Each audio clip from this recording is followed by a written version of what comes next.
Halo anak-anak, apa kabar? Semoga kita semua dalam keadaan sehat dan selalu dilindungi oleh Tuhan. Nah, hari ini kita akan ketemu lagi dalam pembelajaran berikutnya, yaitu kerjasama. Nah, apa itu kerjasama? Penting nggak kerjasama itu? Dan apa saja manfaat yang akan kita dapatkan ketika kita melakukan kerjasama? Akan kita bahas dalam pembelajaran hari ini. Nah, apa itu kerjasama? Kerjasama adalah kegiatan yang dilakukan oleh beberapa orang untuk mencapai tujuan yang telah disepakati bersama. Manfaatnya apa saja sih? Iya, manfaatnya tentu untuk meringankan pekerjaan kita. Pekerjaan kita yang tadi kita kerjakan sendiri, capek rasanya, ketika kita lakukan bersama dan dikerjakan secara bersama, tentu akan meringankan pekerjaan. Kemudian yang kedua, pekerjaan bukannya semakin lama selesainya, tetapi justru semakin cepat selesai. Yang ketiga, dapat meningkatkan rasa persatuan dan kesatuan kita dengan saudara, kerabat, teman, atau orang-orang yang terlibat dalam kerjasama dengan kita.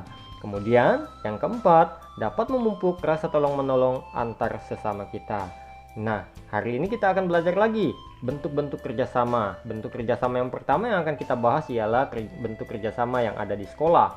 Apa saja itu? Yang pertama, yaitu piket kelas. Nah, piket kelas ini adalah kegiatan membersihkan ruang kelas yang dilakukan setiap hari. Nah, setiap siswa mendapatkan kesempatan untuk melakukan piket kelas ini. Nah, piket kelas punya manfaat tentunya. Apa saja manfaatnya? Yang pertama, kelas tentu saja akan menjadi bersih. Kemudian yang kedua, akan semakin melatih kita untuk bekerja sama dengan siswa lain. Kemudian yang ketiga, akan meningkatkan semangat belajar kita ketika kita mendapati kelas kita sudah bersih karena kerjasama piket kelas tadi.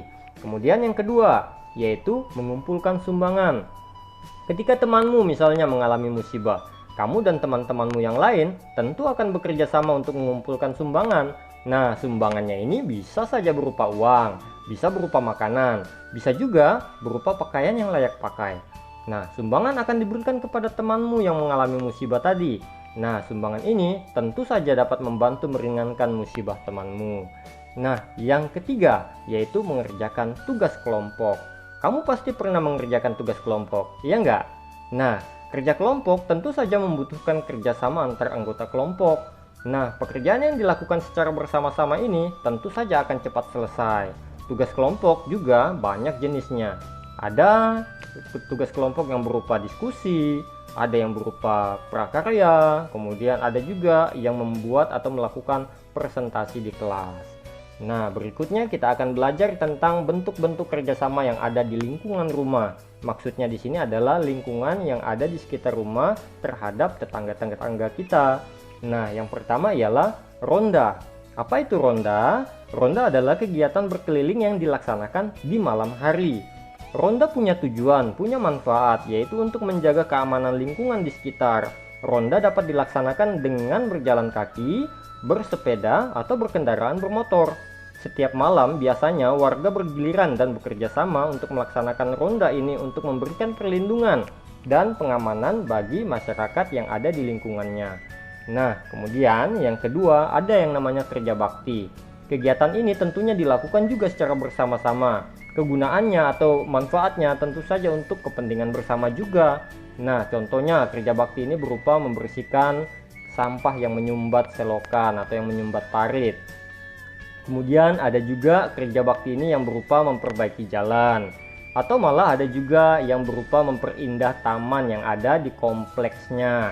Nah, ini semua adalah contoh kerja bakti yang biasanya dilakukan oleh warga.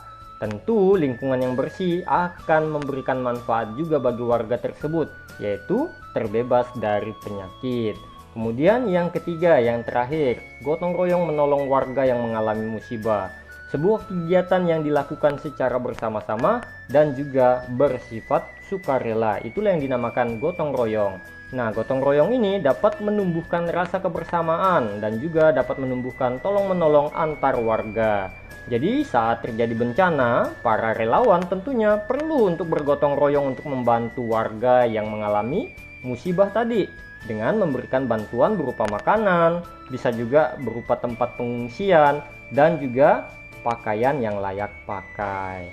Nah, anak-anak, demikianlah pembahasan hari ini untuk kerjasama. Banyak sekali bentuk kerjasama yang ada di sekitar kita. Kita bisa lihat dan kita bisa perhatikan, mungkin itu semua di luar dari contoh yang sudah saya berikan, tetapi intinya ketika kita melakukan kerjasama, semuanya tentunya akan mendapatkan yang terbaik dari hasil atau tujuan yang kita inginkan.